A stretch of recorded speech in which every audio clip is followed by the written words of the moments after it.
is coming. All these voices.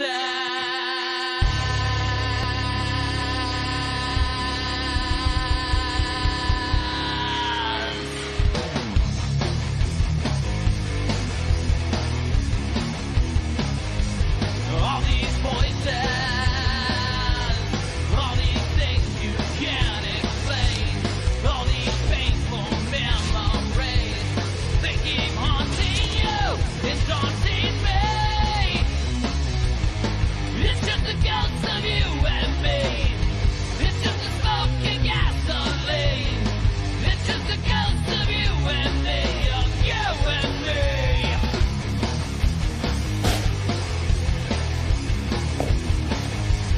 All these whispers.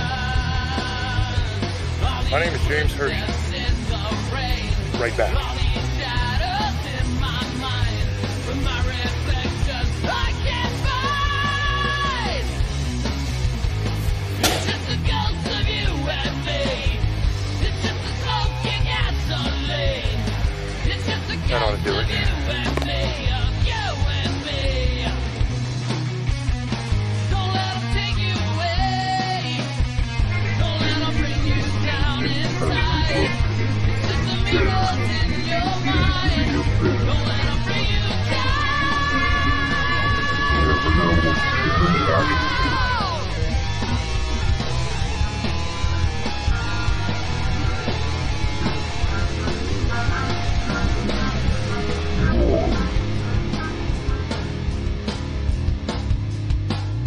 Hello, everyone, and welcome to another episode of Staring into the Abyss. I am your host, horror author James Hershey Jr., and with me, as always, my co-host, old boy James Ash.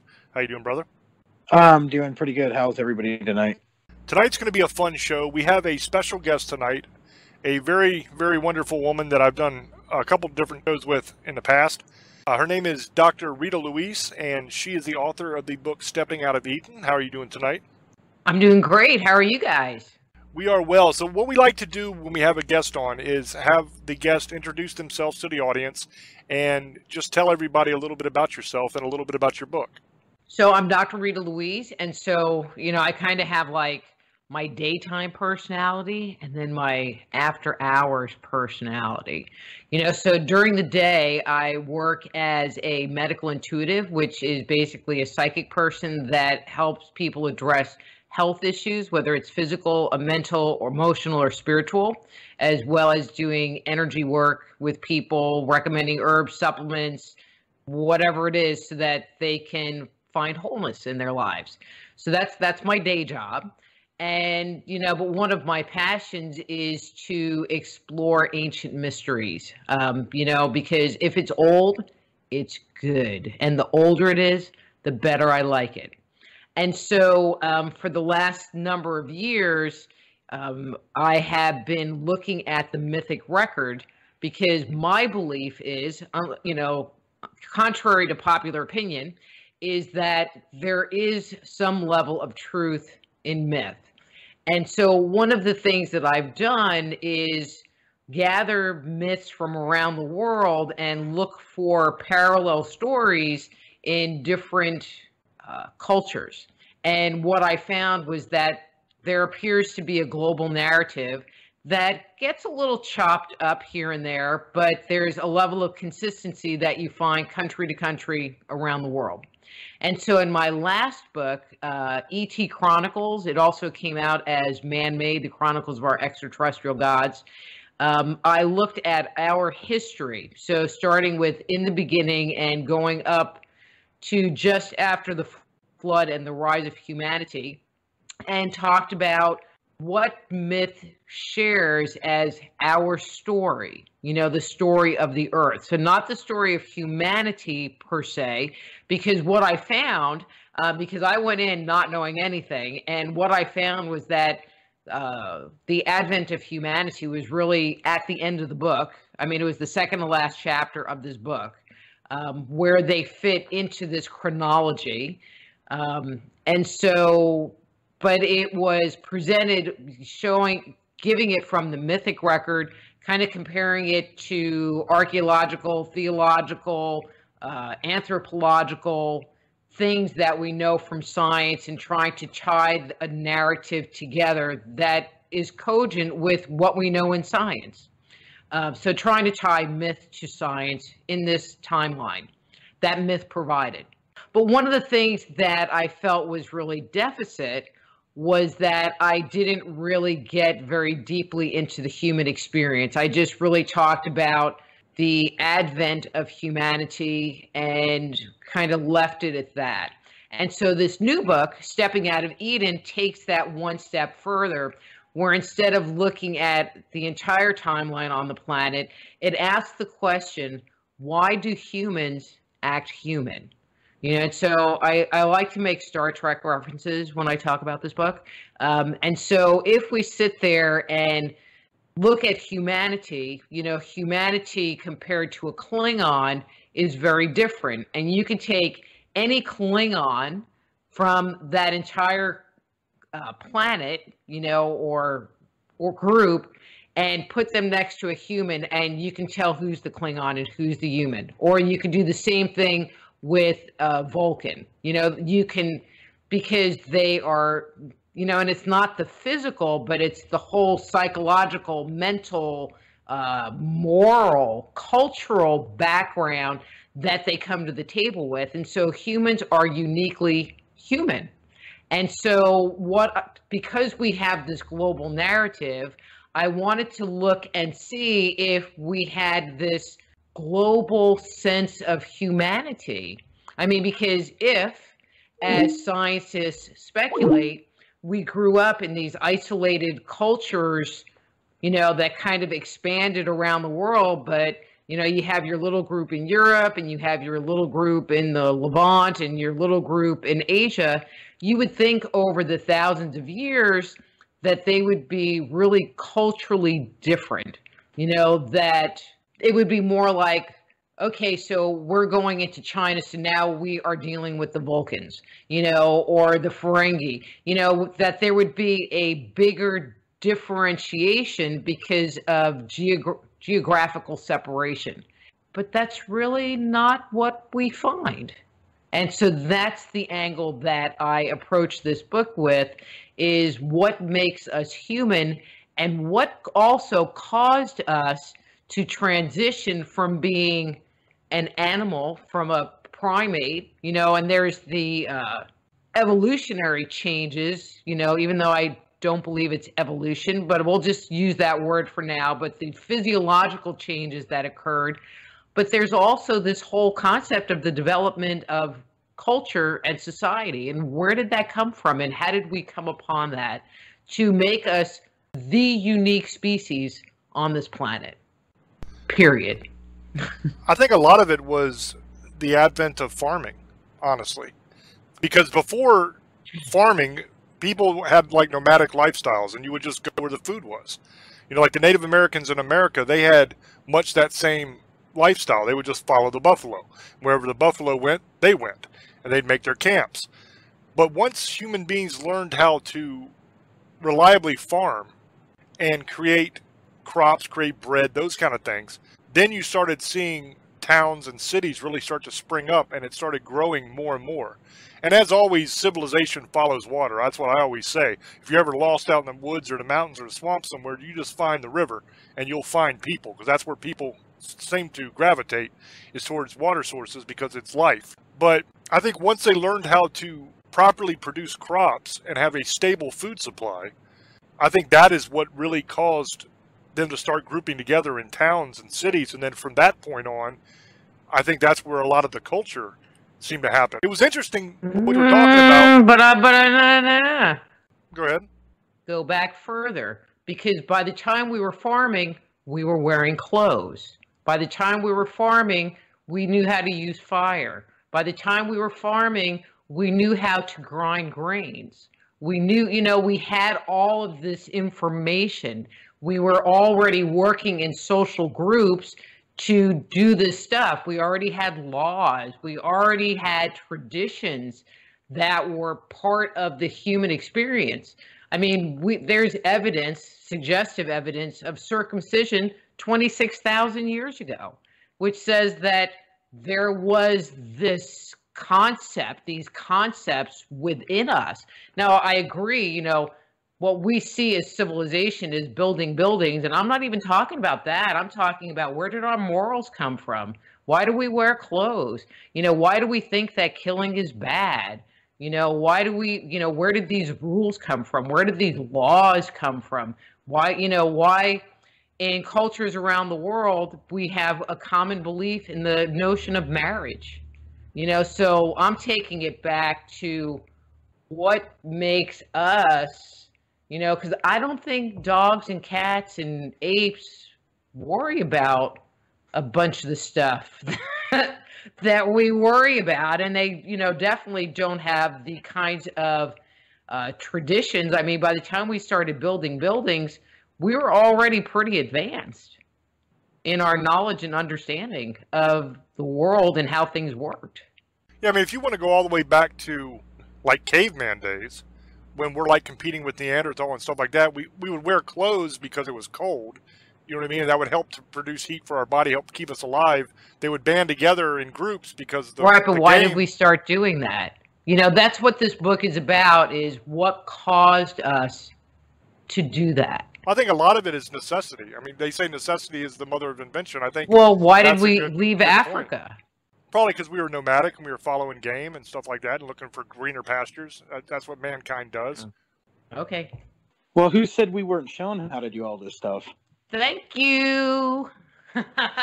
That's kind of one of the angles that the book takes, because when you look at the mythic record, it says the gods taught us this. The gods gave us fire. The gods told us which plants were good and which ones weren't good.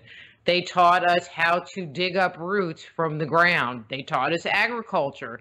They taught us freaking everything. Everything. And that's kind of my point. One of the big points of the book is, if you have a dog, and it's a feral dog, it's just going to do whatever it wants. But you bring a dog into your home, and what's the first thing you do? You start house training it. So now it's domesticated. But it has rules, it has structure. It knows that if it pees in the house, it was a bad dog. But but a dog isn't going to do that naturally by itself. It's going to do it because it was trained to do that. And so where did that training come from? And where did that come from? And my belief is that humans act human and we're able to create society because we were trained. There was an external force that gave us information and trained us like a well-trained ape without hair and nice clothes. I guess the important question there would be, what was that external source? What was that higher power that taught us right from wrong? I mean, in religion, it's God. I guess if you're proposing that aliens are the ones that trained us, then there would be some sort of hierarchy of aliens that taught us how to behave. But there is, but the mythic record suggests that it was a group of gods that were called the fertility gods. So Prometheus, who gave us fire, was a fertility god. Loki, he wasn't a fertility god, but he's identified as being a trickster god, where the fertility gods are also identified as being trickster gods. So there's parallels in how he is described in myth. Also gave humanity fire, and so, and I use the word gods. I think, extraterrestrials is an appropriate word to use in that spot, but myth does not refer to these beings that they interacted with as being aliens. They refer to them as the gods, the sky people, the sky heroes. We sit there and look at other cultures' description of these mythic characters as, from very Western eyes. We look at, we use that word God and we look at that concept from, Judeo-Christian eyes. But if you go to other cultures that are not from that religious tradition, they view those individuals in their cosmology very differently than we in the Western world view it. And so then when we look at their, I'm going to say deities, we just assume it's this, that their concept is the same as our concept, and that's really not a true story. Well, if you lived in that time frame, wouldn't you think somebody who came from the sky was a god? I mean, think about it. You don't know any better. You're getting taught by these people who came from another planet, and they showed you everything. You would think they were a god. That's the only way. Right. No. And I don't disagree with you. I think a lot of people just get hung up with the word God, in general, but I don't really know a different word to use.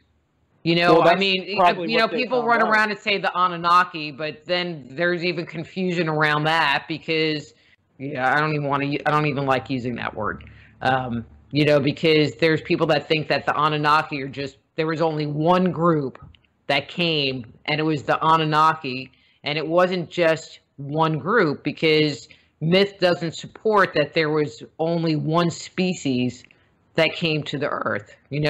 There are descriptions that seem to indicate that there were multiple species of extraterrestrials or non-human advanced civilization that inhabited or interacted with humanity on the earth. Like I said, a lot of people just have a hard time with God because they really look at it from a Judeo-Christian perspective. But I get what you're saying, but what I was saying is you got to look at it. Imagine if you were in that time. Like right now, we see stuff on TV, and what we portray as God is what we're taught.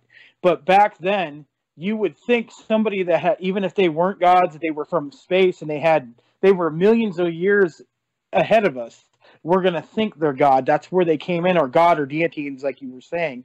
Me being a pagan, I know what that, with the whole deities. But what I'm trying to explain to you is then, like the chariot of fire, if you think about that, if it looks like something in the sky with fire, of course you're going to think a spaceship looks like a chariot, because that's all they could, at that time there wasn't cars, there wasn't planes and stuff, so that's the only thing they could get it, because they did have chariots and stuff like that for horses, but that's where I think they got the whole God thing. I'm not going to argue with you about that.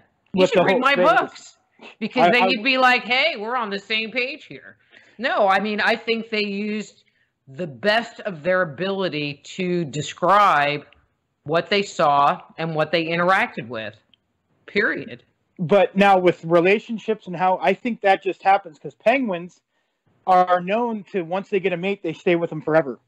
So I just think that's just something that we instinct, we saw somebody we liked and we liked them. I don't think that was taught to us. I think that's something humans can learn on their own. I think that we got help, but I think then eventually look what we've done now without their help. But the Greys have been here, the reptilians have been here.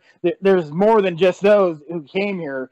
So they say it's in the government right now. I don't even want to get there, but we've read especially with the Greys. Look at Roswell. That was what they were, the Greys that came here. So the Greys have been in our life for thousands of years, I believe. But what I was saying is, with the whole relationship you were saying earlier, penguins do that. I think dolphins do it. Right, too. So but other species, they do pick their own mate. However, if you pick your own mate and you tend to be with them for a lifetime, then you don't need to have laws to tell you that you're supposed to be with that person. And you don't need to have laws, which the bigger law is if you have sex with someone that's married, that's like a big no-no. And I'm going to put an "and" on there. One of the things that they have discovered is that there is something, and I'm kind of thinking back to an article or something I saw on TV, that there are certain hormones or something, enzymes, that in humans are designed to make it so that you cannot have competitive sperm. I don't know. I can't really think it, but one of the things, the takeaway from that article was that it seemed that based on this physiological action that happens in women, that humans were not designed as being monogamous creatures. because it like did this thing of competing sperm, and I don't really remember the whole thing, but that was the takeaway from that. And with that said, there are a couple of the oldest laws, and the law of marriage is one of the oldest laws that is there. But see, I'm going to give you another twist because you seem a little conspiratorial. So how's about this twist on the marriage idea and why they maybe would institute it? So what if these extraterrestrials came and they did a genetic upgrade on a group of individuals? And so some of the laws that surround marriage is that you cannot marry somebody from your own clan. So if I'm from the Rabbit clan, I can't marry anybody from the Rabbit clan. I have to marry somebody from the Bear clan or the Turtle clan. So I can't, when you sit there and you talk about the royals, it's like they inbreed. They only can mate with the royal clan, and so they keep their gene pool very close. But if you are being forced to mate with people from different clans, if you have upgraded genetic material, wouldn't that be a really expeditious way of spreading upgraded DNA to a very large population spread in a relatively quick period of time? You make this rule that you can't breed with anybody that's from your group, and you have to go breed with somebody from another group, which is going to spread it and spread it and spread it. A lot of that also was women were viewed in ancient history as more of, I don't really want to say property, but in a way property, but like a chess piece almost. They would use them to secure alignments and to secure But peace. dude, you got to go back further in time. We are talking. Well, this happened all the way back in biblical times. This was a long time. We're going way further back than that. The marriage law has been in effect way further back. I guarantee you they did the exact same thing back in caveman days. If you had one little group that was a little clan that stuck together for hunting purposes and to survive, and then you had a rival clan, if you married off one of your people to their people, it linked your clans together. It's the same principle. I mean, you could take it back really as far as you want. Mm-hmm. And a lot of that stuff against incest is most likely, I would think, because of the results. I mean, if you mentioned the royals, if you look at the royals, I mean, you got a lot throughout history. You got a lot of birth defects. You got a lot of borderline retarded people that are in the royal family because of the inbreeding. Okay. Well, I also think they also do it because they don't want you. I think it was a way of controlling us from not sleeping with everybody in our clan and having, like James said, basically mentally challenged people and deformities and mutations. And I think, and diseases, because look what happens now with diseases. I think that was a way of controlling everything, and they wanted you just to marry one person. Okay, so now we have cavemen that can barely do anything, and we don't have any culture. But they who says we're cavemen? Enough. But who says we're cavemen? Because a scientist said it. I don't believe that either. I think that we were. My opinion is that they might have made us, and there might have been other cavemen, but they weren't. They're also saying now we're nothing. They were just like an ancestor to us. That's why we evolved better than they have. So what I'm saying is, how do we not get taught to marry somebody? Is what I meant. Instead of us going around, having sex with everybody, they taught us to be with one person, but it just doesn't work because it's not. And a lot of people want to be with another person all the time, so it happens. It's just something we can't get out of our genes. So that's what I'm trying to explain on that part. But that could be a possibility. They taught us to be, with everything we've learned, we got taught, but we just can't control ourselves. And just like with murder, now you're contradicting yourself, because now you were saying before that we find people and we just want to be with them for the rest of our lives. I'm talking about that could be a possibility. Now it is, because now we make that choice. It was happened even back in the day. That's true, but do you think that they did that so we wouldn't go around sleeping with everybody at that time? Is what I'm saying. Is if you were just sleeping with everybody and getting everybody pregnant, what I'm saying is I think we got taught the whole being with somebody, and then we just adopted it, and now people do it now as it was adopted in our and we just do it now. But what I'm saying, at that time, we probably were doing everybody, and they got tired of it because, like James said, there's people deformities and stuff like that, so they changed it and made it that way. And now we've adopted. Okay, but we are talking. This is a global tradition. Global tradition. We find the same rules being applied regardless of where you look on the planet. Period. And so if it was my clan decided, oh, we have too many birth defects and we need to not do that anymore, or this geographic area, that would make sense. But we see a level of deliberate design that happens across the board in every culture on this planet. But it hasn't worked because, like, in America, well, it hasn't worked. But but the result of not following the law is they kill you, is they do rhinoplasty, which is where they cut your nose off. You know what I mean? And so the penalty for not following the law is pretty freaking harsh. All right, it's really harsh. It's not even pretty freaking. It's really harsh, And so if it was some, and it's kind of like, why was it that important? Like, I get what you're saying about, like, marrying outside the clan, and that's possibility. You know what I mean? Even though I think mine's more interesting, but but as far as people cheating on each other, I mean, that's just human nature, And why would the gods care if we freaking cheated? It's a nature versus nurture kind of deal. I mean, mankind, men, are genetically programmed to mate with as many different women as possible to ensure that our bloodline goes forward, that our genetic material spreads to as many people as possible. Women need men to help protect the child, especially back in those times when you didn't have the kind of law enforcement and stuff around that could help. It was a lot rougher of a time, so you had to have that man around to protect the child, because the child is very, very weak for a long time. It's not like in the animal kingdom where they're up and running around doing stuff the same day. You got years before that thing can take care of itself. So you need that strong man to protect the woman and the child. Not so much the woman as you do the child, but the pair, basically. So man is genetically programmed to spread around, and so you got to make that guy stick around. The woman is the nurturer. She is there to care for the child and to provide, make sure the child can eat, make sure the child is loved, make sure it's taken care of, that kind of thing, because men aren't as good at that as women are. That's just the truth. So I think that's where that stemmed from, is you had to find a way to keep those men with the child. So it would make sense that the way you train a dog is you piss in the house, I'm going to hit you over the head with something.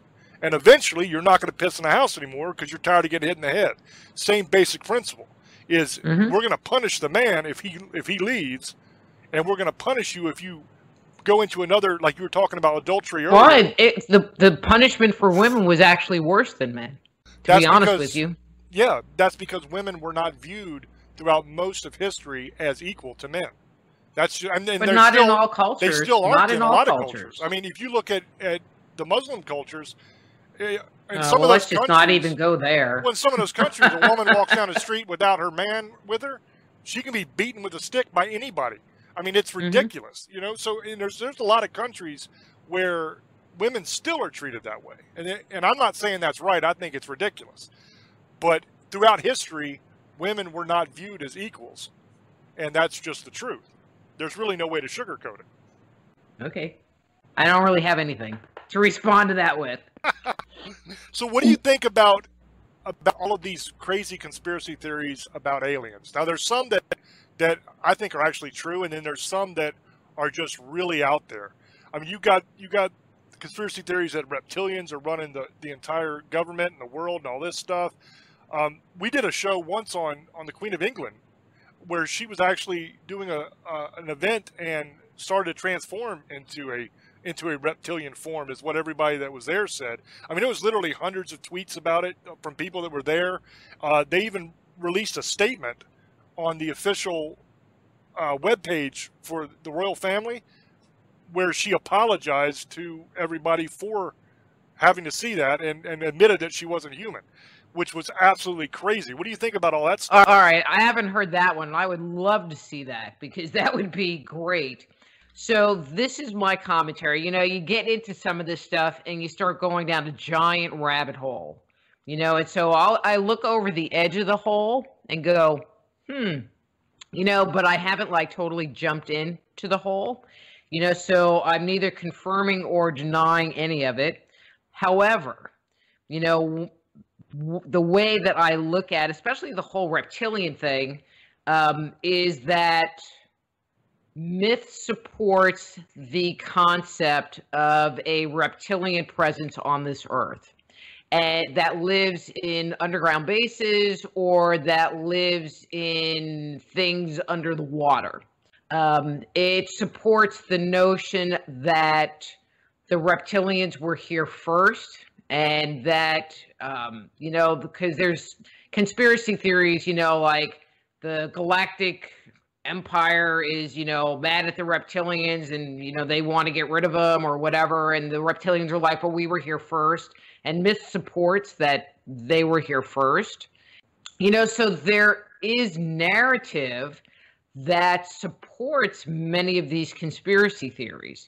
Now, whether the people that came up with these theories went and explored myth to support them, or if they just came up with their own thing and, you know, there's this body of evidence that supports what they have to say, I don't really know. But I really would love to see the article about the Queen apologizing for, like, turning into a snake or reptilian. That'd be kind of cool. I have a picture that was a screenshot that I took of the actual thing that was on the website. They took it down, but I have a screenshot of it. I will shoot that over to you after the show. I'll find it on my computer and I'll send it to you on Messenger so you can see it. It's really fascinating. Now, I don't know how much truth there is to that, but I do know that that statement did go up on their actual website. Now, I don't know if it was a hack thing and somebody like hacked in and put it up there and they took it back down, or I don't know if that statement was actually released by the Queen, but she refers to like her human subjects and she talks about her true form and that they got to see and all this. It's really mind-blowing stuff. And according to the witnesses that were there that put a bunch of tweets out on Twitter, they were saying like, oh my God, I just saw the Queen transform into a lizard and all. I mean, it was crazy. So I will send you that after the show so you can check that out. It's really, really cool stuff. I'd like to know if that's actually true or not. All I know is it did appear on the site because I took a screenshot of it. But how it got there, I don't know if it was an official release by the Queen or if it was somebody, like I said, hacking in and releasing that way. But that is a fascinating subject because there is myth that does support the idea of reptilians on the Earth for a long, long time. You even have some of like our monsters and our creatures from lore that follow that same path. Like we did a show on a creature called a kappa that comes from the Asian lores, especially Japanese, but you have a little bit into Chinese lores and other countries over there as well. And the kappa is like a water creature that lives under the water that is basically a reptile-like looking thing, but it's humanoid. And it will come up and it will snatch people and take them, especially children and stuff, and eat them. And one of the ways you can supposedly get rid of the kappa is by giving him a cucumber, which I don't really understand why, but apparently they really dig cucumbers, and if you give him a cucumber, he'll peace out and leave you alone. But that's a kind of a fascinating creature that we did a show on a long time ago. It's really cool stuff, but what I'm saying is that you're right about the fact that there's a lot of different lore that supports that. Also, there are creatures that you could make an argument are kind of modeled after that same reptilian style or that same reptilian form. Well, I mean, there are a lot of cultures. Okay, so there's the oral tradition, which I think we'll agree is older than any artistic representation that we have. And so, and, you know, and then there's the artistic representation. And so, like, there's I'm going to assume it's a Greek piece, you know, and it is the battle of Jupiter against Kronos, and Kronos is represented with two snake legs, you know, or we have Fuxi and Mu'a, and they have serpent tails. You know what I mean? And so but they have the upper body of a human with a serpent lower part, kind of like a centaur, which has the upper half of a human and then a horse body. But the people that did the artwork and created these representations were basing it on oral traditions. And so if the oral tradition says they were a half man, half serpent, that would be one way of representing it, with the upper body of a man and the lower body, part of a serpent. But what if they were humanoid in shape, 2 arms, 2 legs, but with scales and maybe a snaky kind of head, and maybe a little tail thing. You know what I mean? It would still fit that description.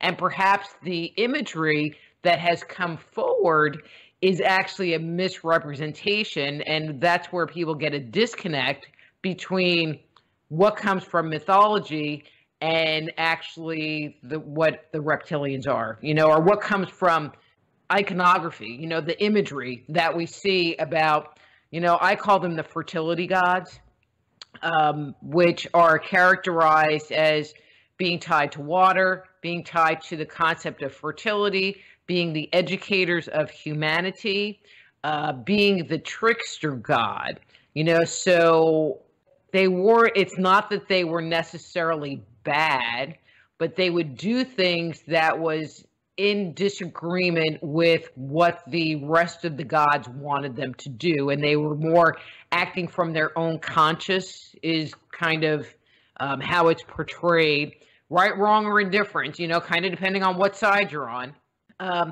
So when you look at stories that come from myth, if you start seeing the narrative bringing up these characteristics, you can usually kind of put them into that category of being one of these fertility gods, more contemporary reptilians, and their movement through the mythic narrative.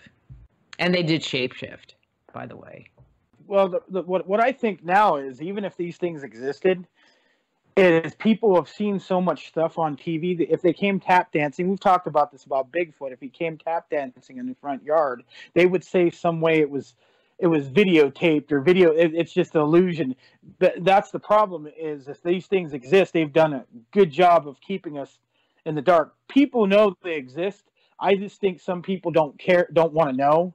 And I think, like I said, if they came tap dancing, they would have some explanation. It's fake, CGI.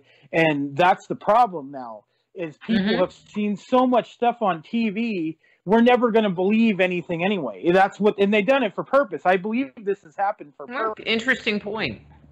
And it's worked because, people have said there's stuff. Why would people come out of nowhere? And I know people do lie to try to get famous, and that happens, but not everybody's lying. And if they do tell something, they end up disappearing, or they get shut up or paid off, or they say they did something horrible, so people will forget about it. I think people are so scared of the truth, and I think they've hide the truth, and I know they do. But if the truth came out, I still think people would just want it to keep being lied to, because it's easier to swallow a lie than it is to know the truth. And once people start learning the truth, they ain't going to know what to do. So that's what they done. That's what the point I'm trying to say is, it doesn't matter what goes on. You could write this book, some people believe what you're writing, but there's people always going to doubt, oh, you're crazy, lady. I'm crazy. James is crazy. We're just a bunch of conspiracy people and think they have nothing better to do. But we just didn't just. But we don't. We don't. I didn't just sit here and dream that I just seen a ghost when I go out to the graveyard and go look it up. It's just people. I think why they say they don't want to believe it, because I think they're really scared of what the truth is. Well, I mean, but it's also taking into our consciousness that we have been lied to every day of our life, period. And I don't think, I don't know that people can very easily be congruent with that.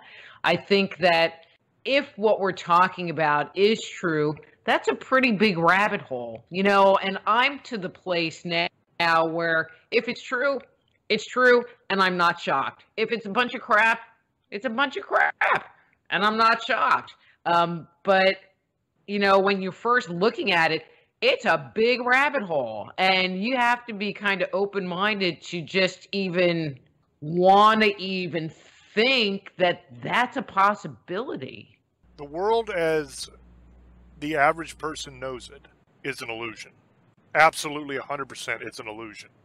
There are things that go on behind the scenes that very, very few people know about. And it's horrifying stuff.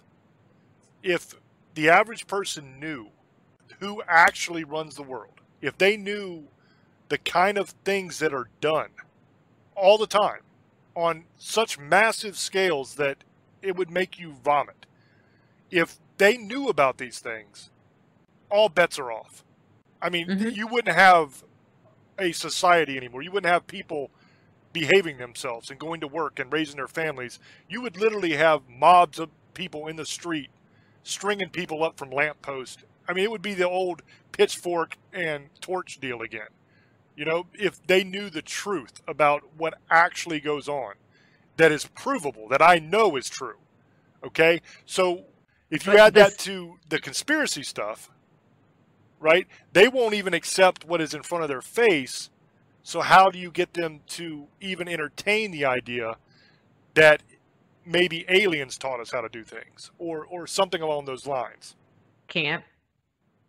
I mean, it would be the same as, okay, I'm not Christian, and I'm not saying this in a derogatory way, but I think you'll get my point. No mean cards or letters from the listeners, please. But if Jesus Christ came back and, he was like, hey, I'm Jesus Christ, I don't know that there'd be any believability. There's a lot of truth to that, and that's not because people, they just don't believe in anything. They don't believe you could. It doesn't even have to be of Jesus. If aliens came down here right now and said it, we started everything, they still wouldn't believe it, and then the government will still lie about it and try to convince people otherwise, because people don't want to know the truth. Because if the truth comes out, like James says, everything changes. Then everything we've learned it's never been true. It's illusion. But how do you know that they wouldn't accept the truth? But there's just so much pressure to keep the lie up and to keep the matrix running, because, as they say, the truth sets you free. But there's a lot of energy spent in keeping the matrix up and running and people asleep. Well, when they do find out the truth, they just forget about it the next day. That's the problem. I mean, we've had so many different declassification of documents that have happened. We have learned things about that the government is able to turn on your camera, on your phone, and your microphone at any point in time they want to. We learned through the WikiLeaks stuff that the CIA is able to remotely take control of your vehicle. A lot of these newer vehicles that have chips and everything, they can remotely take control of your vehicle and drive it for you, drive you right off the road at any rate of speed they want. Well, that's not even the CIA. They have people hacking cars. Yeah, but that's what we learned from WikiLeaks. Okay, we know that is true. That is fact. It is released government documents. It was all over the news. Everybody was outraged for like 2 days. And now it's like nobody even talks about it. It still goes on. It's not like, okay, we found this out, so now we're stopping. They still do all that stuff. And worse, way worse. But nobody cares. That's the problem. Well, I don't think that people don't care, but it's kind of like there's this overload of crap. I mean, it's just like crap on crap on crap on crap on crap, that it's kind of like it's almost impossible to pick a battle with the people that do care. Well, they make the people who do care, they make you look like you're an idiot or you're crazy. And they make you look like you don't know what you're talking about. And then people, oh, well, you're just crazy. Because most people, even if it is true, they don't care. Because they'd rather be in their own normal little lives.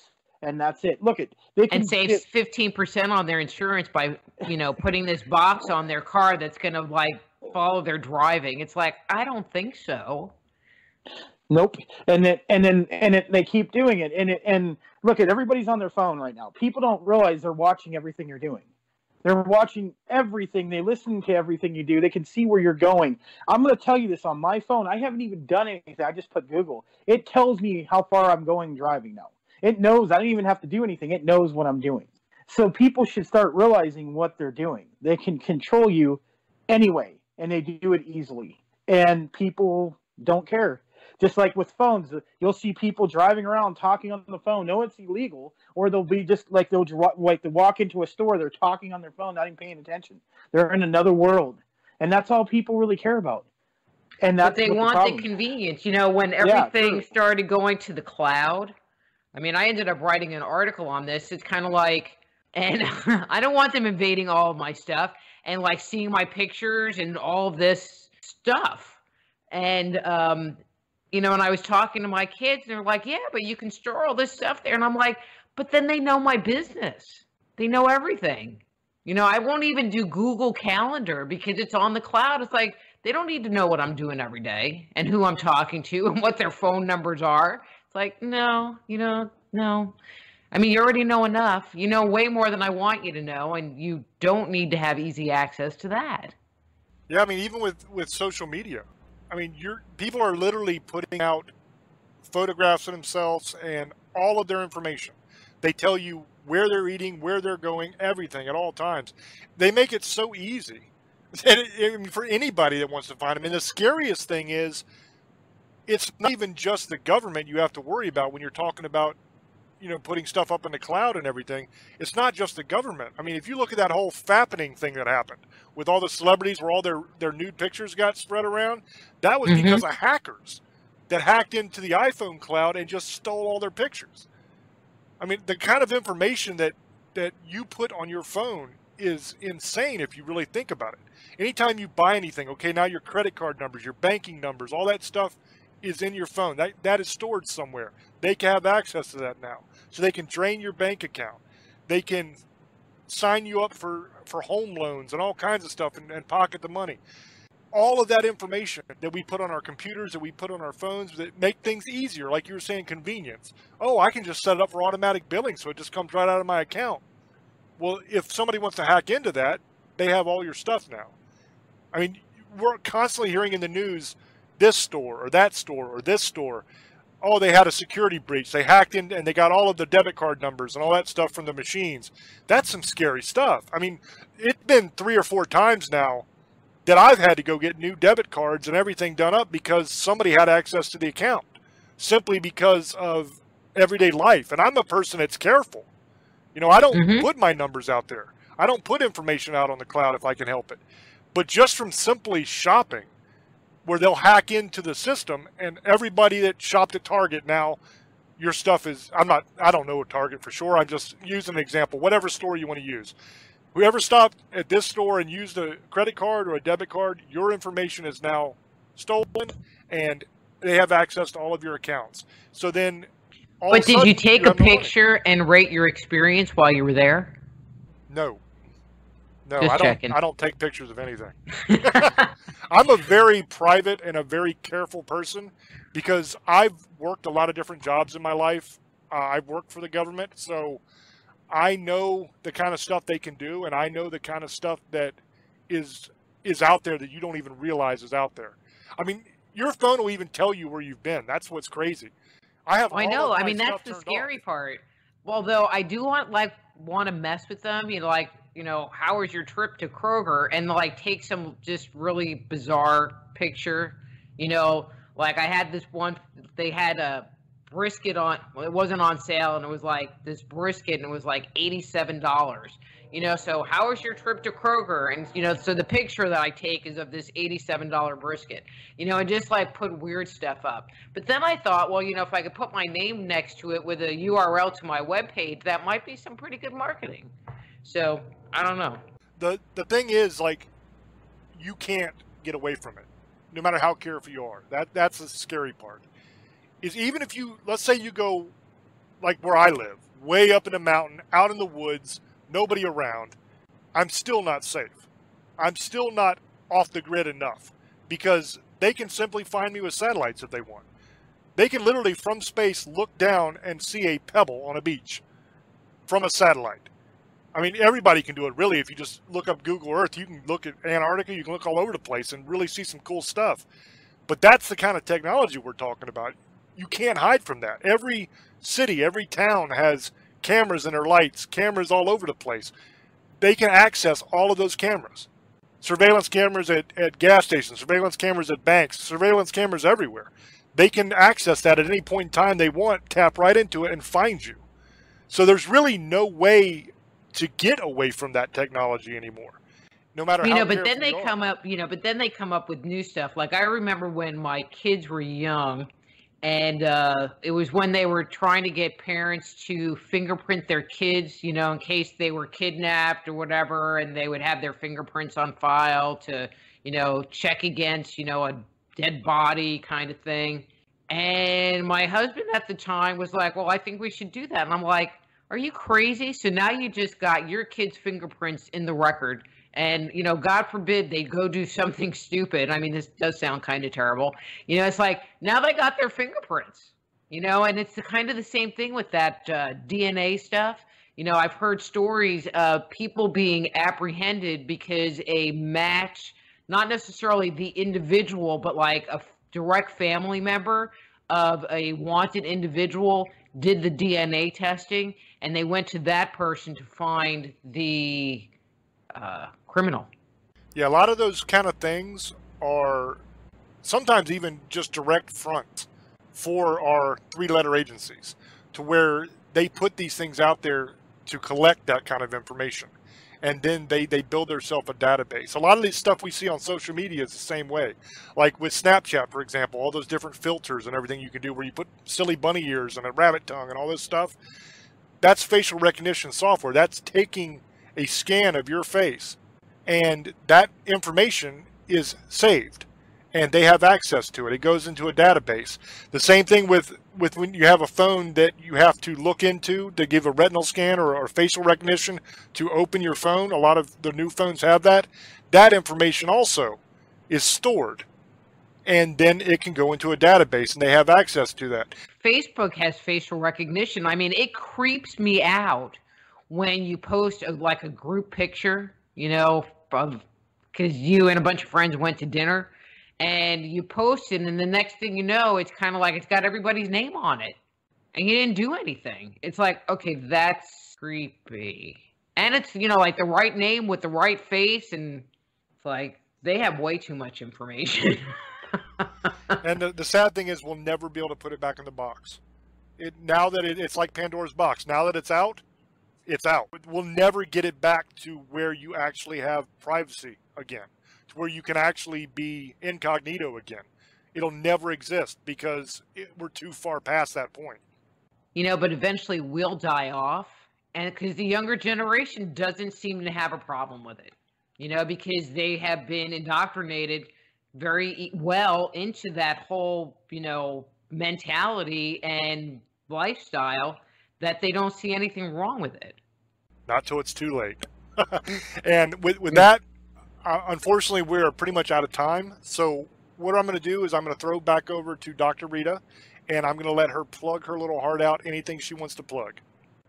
Okay, so if people are interested in my new book, Stepping Out of Eden, or the other book I was talking about, which is E.T. Chronicles. It was also released as Man-Made, The Chronicles of Our Extraterrestrial Gods. They're both available. Both titles are available. So I would love, if you're interested in picking them up, to come to my webpage, soulhealer.com, soulhealer.com, as opposed to going to Amazon, who keeps all your money. Yet another conspiracy right there. And any book that you get from me does come signed, so that's like a bonus right there. But my website has a bunch of articles. If you're interested in getting a reading, which we totally didn't talk about, but getting a psychic reading or a medical intuition evaluation, there's some information about that. I mean, that's kind of like the platform for everything Dr. Rita, and it might direct you to a different website, but it's kind of will get you there. Tons of articles, lots of videos on the site, and I'd love to hear from any of you. If you want to connect with me, Dr. Rita Louise on Facebook. So it's Dr. Rita Louise on Facebook, or Psychic Doc on Twitter. Okay, old boy. Thank you, brother. I want to thank you, Dr. Rita, for coming on. It was a great show. I want to thank ParaX our listeners. I love you guys. Almost over 5,400 subscribers on YouTube. Check out James Hershey's YouTube page. The bald guy, not the singer, because people have been saying, "Oh, this is a singer." No, it's James Hershey. Looks like Stone Cold Steve Austin a little bit, and he's a big white guy, so he's not singing and with a guitar. And another thing, you want our merchandise, James will tell you where to go. Check it out. I love you guys. Blessed be. Misfits, Sugar Ladies, Monster Hunters, and Demon Lovers. I love you. Good night. And real quick, before I do the old shuck and jive with all the links, I'd like to say, as far as the book goes, Stepping Out of Eden, Dr. Rita was kind enough to give me a copy before, like about a month, I would say, before we did this show, so I could check it out. And one thing I will say, I didn't agree with everything in the book. There's things that I do agree with. That's going to be with anything. But one thing I will absolutely say about this book is it is an academic pursuit. And in most of those kind of books, it's really dry and it's really damn dull to get through. But this one read like a novel, and it was really well written. And I would like to just put that on the record, because I forgot to say that earlier, that I enjoyed the book, and I really recommend you guys go out and check it out, because it is a very interesting read, and it is a easy read as well. It's not like a real heavy book that you have to really try to pour through and with a bunch of technical jargon and stuff in it. It's really easy to understand, and she breaks it down really good for everybody. So thank you for that, Dr. Rita. Thank you. All the links. The YouTube channel is youtube.com/James Hershey Jr. The merch store is teespring.com/stores/staring into the abyss. That's teespring.com/stores with an S on the end /staring into the abyss. That's where all the merch is. Shirts, hoodies, pants, cell phone cases, posters, all that jazz. If you guys are interested, you can find it there.